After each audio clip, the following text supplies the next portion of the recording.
Thank you, Isaac, and thank you everybody for so fervently approving the minutes.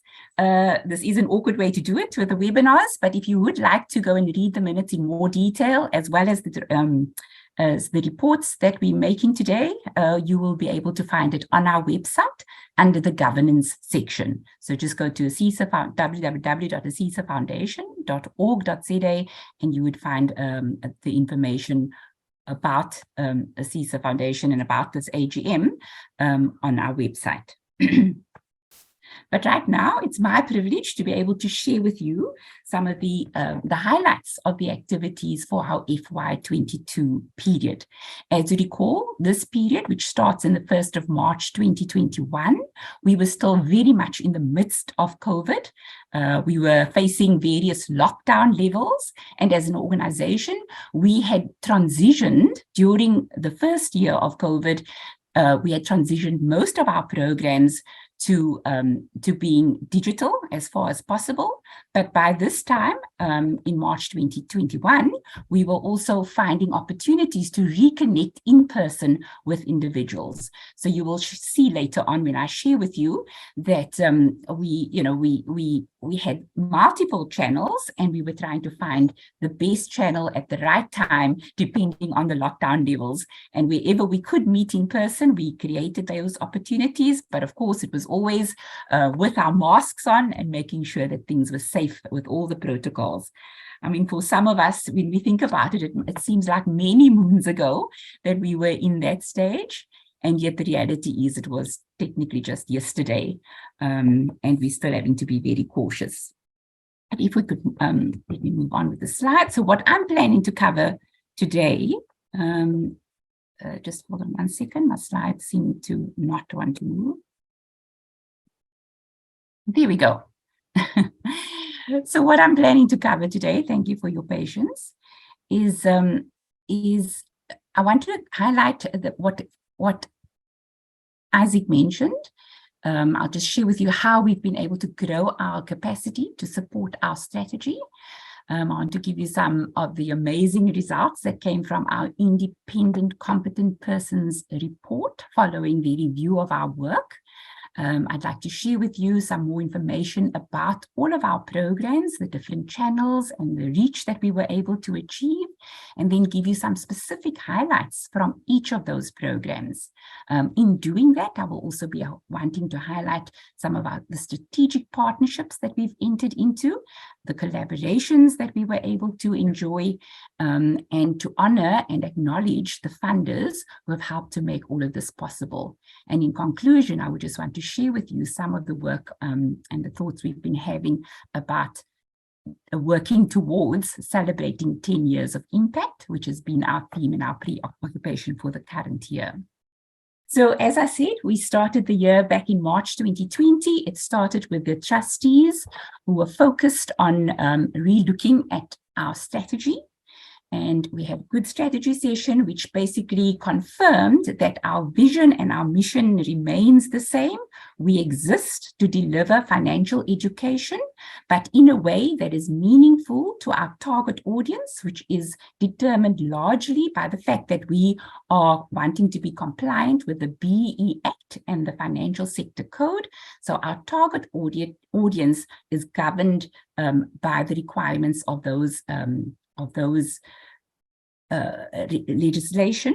But what it means is that we tend to focus on areas on low income earning participants, and also in the rural areas where we're wanting to make sure that financial education is accessible to persons who potentially were not included in the past. The goal is all about transformation. It's about enabling financial capability that ultimately will lead to financial inclusion and an improvement in the financial well-being of South African citizens. So that is our mission that drives us, as Isaac also shared. And from there, we also take and determined and reflected on what our strategic objectives were. So if you can move to the next slide, please, Andrew. Our objectives broadly are to take advantage of the fact that we are an industry body. We represent the savings and investment industry. We were established by ASISA, And the privilege of that is that we are able to pool the resources of the members of this industry, primarily those in the savings and investment sector, as well as the resources of other entities like government entities who share common objectives. And in pooling those resources, we are then able to significantly we are able to achieve a significant impact on society. That is our goal, to not just run programs, run workshops for the sake of ticking the box, but to be able to pool resources to have a significant effect. And we certainly, when we hear my report back on the programs, you will see that besides pooling the resources, the pooling of relationships and collaborations with other bodies that have common objectives is really powerful and enables us to have a significant reach with our programs. If we are going to impact society, we need to reach millions of people with our programs, and that is the aspiration. But in order to do that, we need resources, particularly funding, to make this possible, and skill sets to find the right people who are perfectly suited to run our programs. And in order to do that, we need to make sure that we are structured well, that we have strong legal structures, but that we also have strong governance in place to be able to receive and manage our funds. But we also have to have strong operational capacity to be able to deliver effectively, to monitor, to manage, to record, to manage all the data that we have to collect, to ensure that we remain compliant with all of the legislation, but also to ensure that we remain accountable in terms of the funding that we receive and that we manage. And our ultimate goal is to be a thought leader in the field of financial education. As I mentioned before, we are all of the view, we have seen the power of how just increased knowledge in financial education is able to open doors to people. And so much more. We want to take people on a journey where we go from just knowledge transfer, skills transfer, but all the way through to influencing attitudes, influencing beliefs, influencing actions, and ultimately to have a sustained behavioral change about how one approaches your finances, so that you can be in a stronger, more resilient financial position and able to be financially included within our society. So we do that through influencing various conversations around financial education. We make sure that we engage in national and international platforms. We're very involved at the National Treasury platforms. We were able to engage with and interact with others across the national spectrum in understanding what the challenges are around financial education, but also being able to give input from our experiences. And I must say, COVID was a really great opportunity for all of us in the space of financial education to share learnings and to share platforms and to really just collaborate in this common quest of improving the well-being of our people and facilitating transformation in our country. We want to be a thought leader through facilitating collaborations, as I've just mentioned, and that was made possible, particularly during the FY22. And we also want to achieve it through implementing strategic projects that really will shift the dial. And so we look for strategic partners, but we also look to ensure that our programs are informed by best practice inputs, particularly from our monitoring and evaluation teams, and they are able to help us to make sure we clearly define our objectives, that we can measure whether we're achieving our objectives, and we can learn from each iteration and refine it going forward. So that generally, those are our strategic objectives, and that's what we set our minds to as a team, and it's what we wish to report on in terms of the framework under which we operate and go about our business. You can move on now. Thanks, Andrew. So after discussing the strategy and confirming all of that, we knew that what we really needed to do to achieve scale with our work was that we needed to increase our capacity. And it was a great privilege for me during the past year to be able to make these new appointments. We were able to appoint a new an operations officer in Ms. Kuvi Moodley, and her presence has significantly enabled so much more to take place in a more structured way within the foundation. We were able to appoint specific program managers for each of our programs to ensure that it can continue to grow and have impact. So Mr. Sibusiso Sagoro came on as the Flame Program Manager. We have Ms. Namasha Singh as the Retirement Fund Trust Education and Build-Up Program Manager. And we also most recently had Mr. Ayobakwa Motsepa appointed as our Data Manager and Data Analyst. And each one, so these are just new members to the team, but you saw the picture earlier.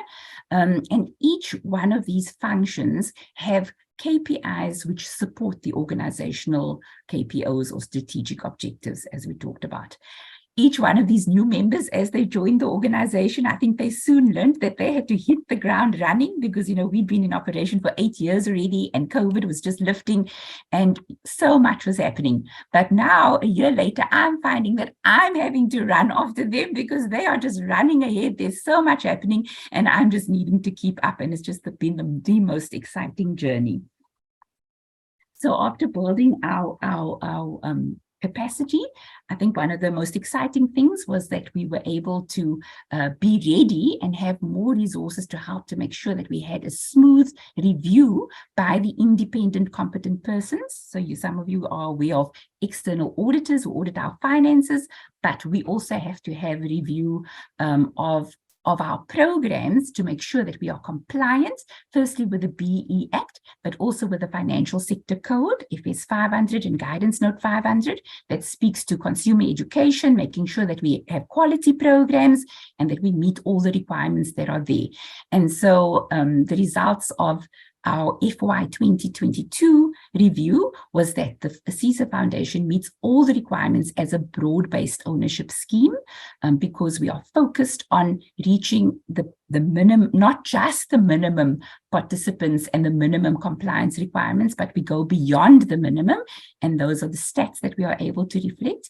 And it also confirmed that all of our programs are 100% consumer education and socio-economic development compliant in terms of those codes. If you move to the next slide, you will see we have a structure where we try to demonstrate how we are structured. So as a broad-based ownership scheme, there are minimum requirements in terms of who should be represented on our board of trustees. But as you can see, we exceed the minimum requirements, and we showed you the picture of our board, and they are just such an interesting combination of trustees who are able to lead and guide us. The way our structure operates is that we are able to receive funding first and foremost from our ASISA members, and when they fund us as an industry body, they get immediate recognition for BE points purposes. And the reason they can do that is because we have a structure, and for instance, we are able to do this AGM and we can demonstrate what we have done with their funding, and they can place confidence in us that we are using the funds for the purposes for which it is given. But we also receive other grant income, for instance, from different levels of government structures who see us as an opportunity to meet their goals as well. So we have common objectives, which is the transformation and the growth and the strengthening of people in communities, and we receive across all communities, and we receive funding from that. We are privileged as an industry body to obtain insights and guidance from a forum known as the Consumer Financial Education Standing Committee. These are made up of members who are all specialists in financial education in their various companies, and we meet and we share insights with each other to ensure that we are always operating at the highest level in terms of what we're doing for financial education. And then we have our programs in the center there. We have programs, 5 programs, and each program often has multiple projects as we reach different people across the country. And for the FY22 year, that was the outcome of who we had reached. So there's minimum criteria, but as I say, we go beyond compliance, and that is the outcomes. So if you can move to the next slide, Hannah, you'll see that we are super excited about our reach. in the 8 years that we had been in operation since inception, you can see that we have managed to run our programs in all of the different provinces. The little color blocks represent the different programs, and down at the bottom you can see which programs and what the reach has been. Obviously, during this period, and because of COVID and because of transitioning to digital platforms, we were actually able to reach many more people that would have technically have been difficult for us to get to physically. And so we are super excited. You know, they say there's always behind every cloud, there's a silver lining. And the silver lining of COVID for us was that we now have a much bigger suite of program channels that we can use, that we can access to reach people in the different provinces. So by the end of February, we had reached more than 60,000 people. This is in person, so it was either through face-to-face workshops or it was via webinars, which we still consider face-to-face, even though it wasn't in person. And yeah, so whilst I referred to millions out there that needed to be reached, but the in-person initiatives, these are the thousands that we have reached. And every single one of them need to have evidence of who they are. So for all of you who were participants, you know, we kept asking you so much personal information that we really take good care to look after in terms of POP here, but it's to enable us to prove that we are compliant as a broad-based ownership scheme. If you could move on then, Hanru. So what we'd like to share with you, as I mentioned, that we had pivoted our different channels. This slide is attempting to show you the primary channels that we use to deliver our program content. So whether it's a face-to-face in-person workshop or whether it was through a webinar, or now, more recently, we've developed the WhatsApp for Business, which is a modular-based program. So it's all digital, but there are different modules that the participants work through. This is what has enabled our reach. You'll see that in 2021, when COVID just hit, we were busy pivoting our programs, but we then engaged in a radio campaign. So whilst the in-person reach was, or the webinar reach, the deep touch reach was light, and there were only a few people in 21, we actually managed to reach a significant more numbers through our radio campaigns for two of our programs, which was Wagewise and R Plus Earn. And you will see that for the FY22 period that we're reporting on, the numbers have now steadily been increasing and continues to increase, not only in the in-person interventions, but also through the use of the different channels. To move on then, Hanru. Besides those primary channels, we also used the COVID period to expand our presence on the digital platforms. We use these platforms primarily as auxiliary channels, or channels that enable reinforcement of what we've taught through the primary channels. We've learned that just a once-off intervention really doesn't help people to change their behavior, but we find if we constantly remind people and create opportunities and provide them with tools, that we are then seeing more of a shift to actual behavior change, as opposed to just saying, yeah, that was a good idea, or that's a good thought, and maybe I'll do something about it. So all our programs are subjected to independent monitoring and evaluation, and all our programs are able to confirm what the impact is that we sought to achieve and how much, or the extent to which we were able to achieve it through our programs, which is by the primary channels as well as the auxiliary channels. You'll see that we also, our presence on our website is very strong, and that's a key channel that we use for reinforcement and for putting tools. And if we run a webinar, we will put a recording of that webinar onto the website so participants can always go back to listen again. But we also use Facebook quite powerfully, because there are different groups of people where this is the medium, and we are able to send lots of post-workshop messaging or have closed Facebook groups. So people on a journey within a program are able to interact with each other. And as you could see, we had the radio and the newsletters. If we can move on, Hanru.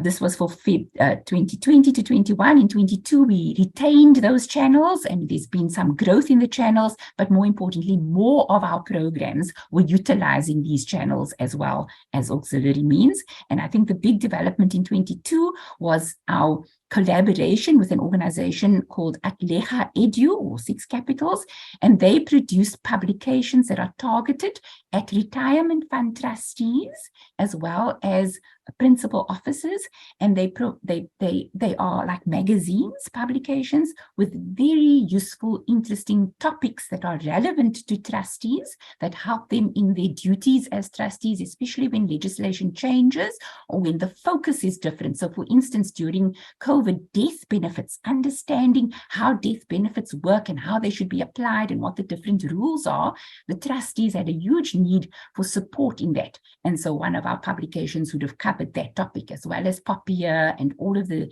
things there. And we use those publications as well when we run our workshops, and we integrate the content of that publication with the content of the workshops. Okay, so if we can carry on, Hanru, I'm mindful we've got lots of slides.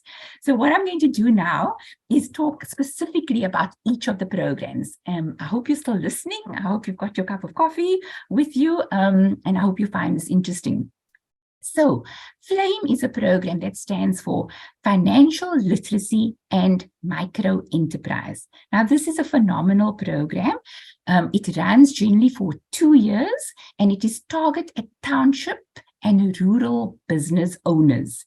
The goal is to teach financial literacy to the individual business owner for their personal skills, but also to teach business financial literacy or business financial capability.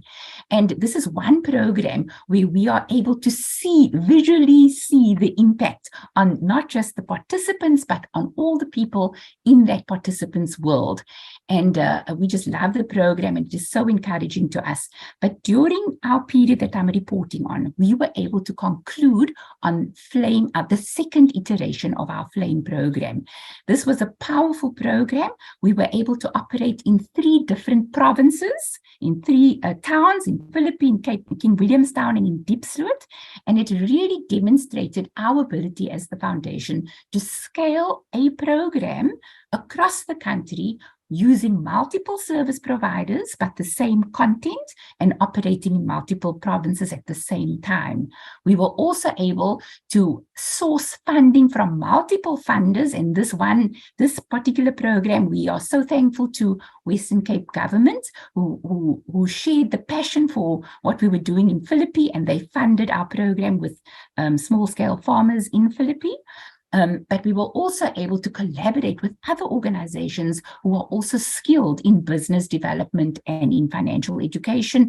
And it's been an amazing opportunity to just work together with brilliant organizations. I've attempted to put the names of the organizations down in the footer below. So the funding came from Western Cape government for one of our areas. The Hope Factory from SAICA, they are also focused on business development in township and rural areas, but they are also very good with drafting content that is aligned or that is accredited with SACWA. And so they came on board, and they helped to ensure the quality of this program that was not only personal financial literacy, but also business financial literacy. We had 3 modules that were accredited with SACWA. We had all the people that signed up to do the modules, they were all achieved competency. And so we were very proud of that and thankful to the contribution made by the Hope Factory in achieving that.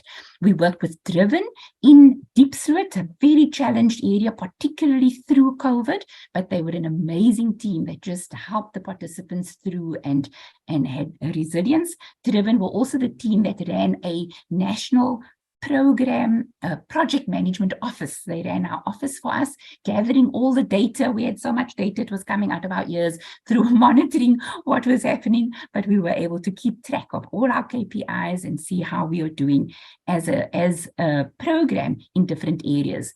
And then Canva Capital, based in the Western Cape, worked with our businesses in Philippi. And if any of you have ever met Mr. Fikile Canva, Kive, he's like a Duracell bunny. He never stops, and it's just been such a privilege to work with him and sharing in his passion to taking us into the communities with our different programs. As I said, all our programs have monitoring and evaluation specialists. We use Greenhouse with Mr. Khalid Smith, who is a specialist in M&E, particularly in business development and particularly in our township and rural sector. So we really appreciated the input and the guidance that he provided. So we celebrated the close of Flame 2 at the same time. We were these are the stats that we were able to present at the end of the program. This just to demonstrate, how we keep track of the participants on the program, who started, who completed. Remember, it was COVID, and the retention was a challenge, but we were able to conclude with a significant number and comparable. We track the sales from the time that they start until the time they end with the incubation with us. We also track the profits, whether they're making profits or whether they're growing with profits. As you know, with COVID, some businesses just couldn't even function. And we also track the number of jobs that either was supported or created as a result of the project. So this program is a strong one. It's getting more and more attention from other players in the marketplace. And if you can go back to that other slide, Hanru, you'll see that while we were closing out on Flame 2, we were also successful in a bid for more funding for a program to run in Atlantis. And again, Western Cape Department of Economic Development Tourism came to the fore. We were successful there, and they've supported the program in the Western Cape, which is about to close. So that one started in October, and in a week's time, we're having our closeout event where we've incubated nearly 40 businesses. So, we are so thankful to our anchor funders. These funders are the ones who make it possible for us to even think about starting a program. But I also want to say thank you to the multiple other funders within the ASISA Foundation. We have 62 different funders for this year that we were operating in. Most of the funding comes from ASISA members, and I want to acknowledge and thank them for that. But we also have other funders, and we match our funding with other funders to ensure that our programs can run. And then, just in conclusion, we were able to then bid for the third successful time for the SMME booster funding from Western Cape Government, and we've just been able to launch another program in Amanus. So of course it's all in the Western Cape because we're getting funding for that, but we are also looking to take Flame into other parts of our country. Right, can we move on, please, Andrew? I'd like to tell us now, move on again to the next program, which is Wagewise. Now, Wagewise is our flagship program that we started with. It's targeted at workers. We know that workers are the most challenged because they earn income, but very soon after their salary comes into the accounts or their wages, the money is gone because of so many obligations they have, and because of debt and because of credit. And so this is a very, very critical program that we've run now for the past 7 years. I want to start off to say that, Sanlam has been our sole and our core funder for this program, and we are very thankful to them for that. By the end of Feb 22, we had reached more than 10,000 workers across all the 8 programs, and we had incorporated and developed a WhatsApp for Business journey that we used either as a standalone or as a reinforcement for when we were able to run workshops as well. The M&E results, we have very diligent M&E year. By Genesis, each year we refine, we assess what we do, we think of how we can do things better. But the M&E results for this particular year was really phenomenal. And remember, again, it was a challenged year, but we were also able to do longitudinal M&E in the period. And we found that people during COVID, if they had been exposed to financial education training, they were more resilient. They had a better plan, a better way of knowing how to manage their finances in a very challenged year. But you'll see that we've also had some outstanding results when it comes to we measure knowledge transfer, change in attitude. Has there been any intentions to change their behavior? Are they doing things that we recommend? Do they track their budgets? Are they saving some of their income? And we're able to get feedback from the participants using particularly the Genesis team was able to gather this information from the participants. In FY23, because of the great results we had in FY22, we continued with wanting to push WhatsApp for Business as a tool and as a blended learning approach, but we found that more and more people are getting digitally fatigued, and there was a much higher demand for workshops. So this year we've been running quite a lot of workshops, particularly in the public sector. Sanlam has remained our sole funder. This program is so easy to scale. So while Sanlam is our sole funder, we were able to reach 10,000. But I'd like to tell this forum, we have millions of workers who need what we are able to offer with this program. It is so easy to scale across provinces, but we need more funding. So we are looking for more funders to come alongside of us and with Sanlam to be able to reach more workers across the different provinces. Right, if we can move on to the next program.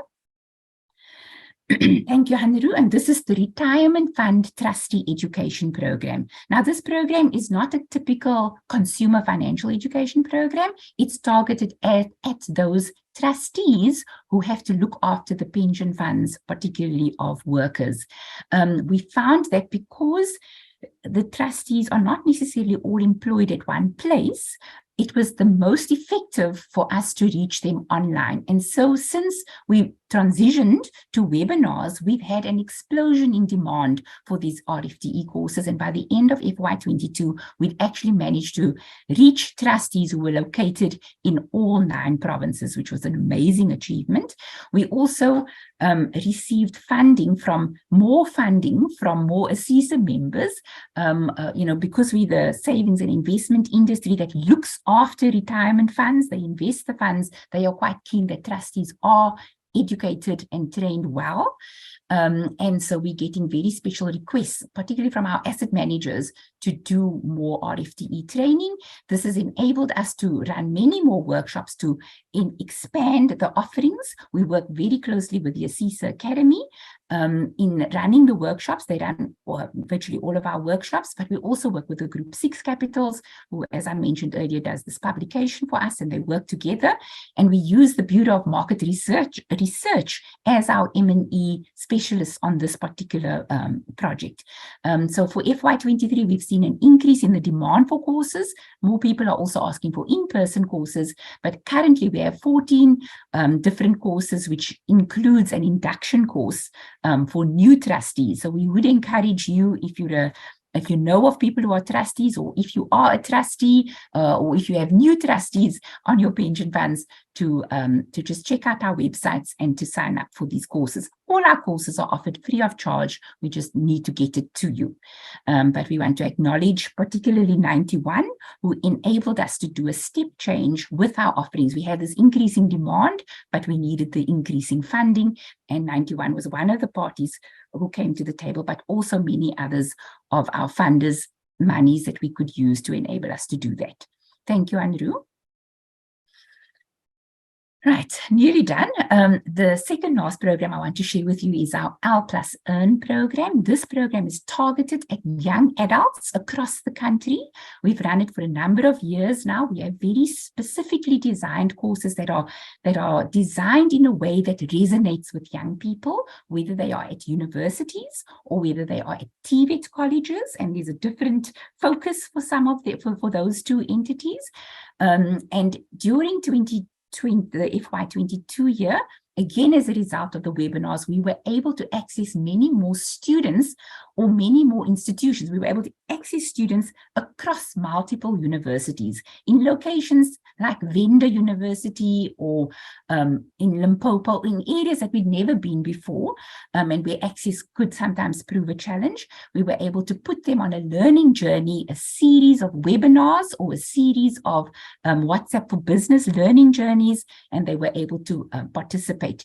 So again, the M&E also reports that our topics, our content, and you'll hear from the participants, is all relevant to young people. It's what they need, it's what they want. We just need to find ways to access the students. Students are also so busy with their timetables. The universities keep them busy. And so we need to just make sure that we are able to access more and more of the students with this program that we really do know is powerful and able to give them a strong foundation for them to make good financial decisions for the rest of their lives. And then what I really want to acknowledge the ECIC. This is the Export Credit Insurance Company. They're a government entity, but they made it possible for us to develop our programs, particularly during COVID, and to reach these students and to pivot what we had done previously. And in FY23, they've made funding available for us to run this program again for young adults, but young adults who own businesses. So we've got a shorter version of Flame, but also focusing on the individual to enhance their financial capability personally, but also to enable them to be stronger entrepreneurs. So this program is a hugely exciting, very much needed, but currently underway. And we'll report more on that next year. Again, we've had multiple service providers. We're able to combine the two different teams on Flame and Our Plus Earn, but we're thankful for the involvement there. And finally, I want to tell you about Build Up. Build Up is a program that was formulated because we found it's really useful and strategic for us to reach people in communities, not necessarily those who are running business, but people who are already members of a structured organization. They're already organized. There's a membership base, so whether it's stokvels or CFIs, whether it's a group of artists who are connected to an association, whether it's a cooperative. And so it's particularly targeted at cooperatives, members of different cooperatives. And we find that this is strategic. It aligns to government or national governance objectives, and it enables us to reach a group of people who are used to being held accountable, who are used to being part of a program, and who will pitch up for the workshops and engage in the workshops. We've had some amazing sessions. We've worked with a cooperative financial institution. The M&E results prove that even through a webinar series, we were able to achieve changes in behavior, changes in attitudes, and people shifting, for instance, to create emergency savings. And this past few weeks, we've just celebrated the most amazing closeout events for housing cooperatives all the way in Buffalo City in the Eastern Cape. And we had an excellent wellness day and graduation day where we were able to connect with other service providers like the National Credit Regulator, the Financial Planning Institute, the Consumer Protection Act, and even the Human Settlements Minister. They were able to be present, and we were able to create connections for the participants to enable them to take the next action steps to improve their well-being. And then, the phenomenal opportunity we've had was to develop a program specifically for agri co-op members, and we just closed out with that. It was again a phenomenal event. We really believe this program is very strategic in who we're reaching, and we are forming collaborations and signing MOUs to enable us to expand significantly. These programs have all been funded by ASISA members, but again, in order for us to reach the scale that we need significantly more funding. But I do want to acknowledge all the people that we've worked with that have made this all possible to date. Okay, I need to take a breath. Next slide, Andrew. So as I've said, to acknowledge not just our internal team, but all the partners and the collaborators. I need to acknowledge the FPI because they are certified financial planners. Their members make themselves available to slot into our programs at the right time. They've been on webinars or in person, and they are able to provide advice, real, genuine advice in the moment to the participants who partake in that program. And we just appreciate the collaboration and their willingness to work closely with us. But everybody else there, I've mentioned some of them, if not all, we really appreciate and we look forward to our further collaboration with them going forward. And then a sincere and genuine acknowledgement to my implementation partners. They have walked this journey with us.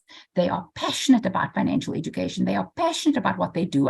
I think they sleep about 2 or 3 hours a night, and for the rest of it, they're doing reports or programs or content or, whatever, thinking about how they can help us to just be bigger and better and achieve our vision for transformation through financial education. So to each one of you, my very sincere thank you and acknowledgement for a great FY22 year. Thank you, Andrew. I think I'm on my concluding slide. Oh no, before conclusion, I have to thank the funders. I have to say thank you to each one of you. Some of you give us a couple of 100,000, some of you give us millions. And we at this point in time, because we're demonstrating the power of collaboration and pooled resources, I just lump everybody together and say thank you. You have made all this possible, and you can see all the applause there. The beneficiaries of our programs are the one who benefit because you have put your confidence in us as a foundation to be able to manage your funds and to do real financial education that makes a difference. So thank you so much, and we look forward to your continued contributions. Yes, and then in conclusion, just a bit about what we've been doing this current year. We're so excited about the fact that we've been able to operate for 10 years, and these stories of impact are amazing, and we're trying to compile and to formulate different ways of celebrating impact. I think, the BEE story comes often with so much cynicism in our current scenario, but I want to demonstrate, or we have been able to demonstrate as the foundation, that when the principles of BEE and the aspirations of BEE are properly taken on board and fully applied, it genuinely can achieve the positive impact that's envisaged. And we've been able to do that, and we want to showcase that next year. And in doing that, we've also thought about how does what we do contribute to the National Development Plan, but also to the SDGs. So we're compiling that. We're looking for many more strategic collaborations. As you've heard, they're taking place. And all of this involves strong stakeholder management and fundraising initiatives, this being one of them. And we also want to implement our existing programs that is constantly being refined by our monitoring and evaluation. We are focusing on making sure that our database stands strong. As you can imagine, 70,000 people that we've reached to date, but then all the other platforms as well. We need strong database management, and we're thankful for Bakwa that has come on board now, and the team there that are working with him with our database. And at the end of the day, we exist to provide thought leadership in this space. I'm sorry that I've taken so long to speak to you. As you hear, I'm very passionate about what we do. I'm so privileged to work with this amazing team, and I'm so thankful for the privilege that we've had to impact the lives of the beneficiaries. And so with that, now I'd like to hand you over to Lee, who will tell you a bit more about the finances. Thank you.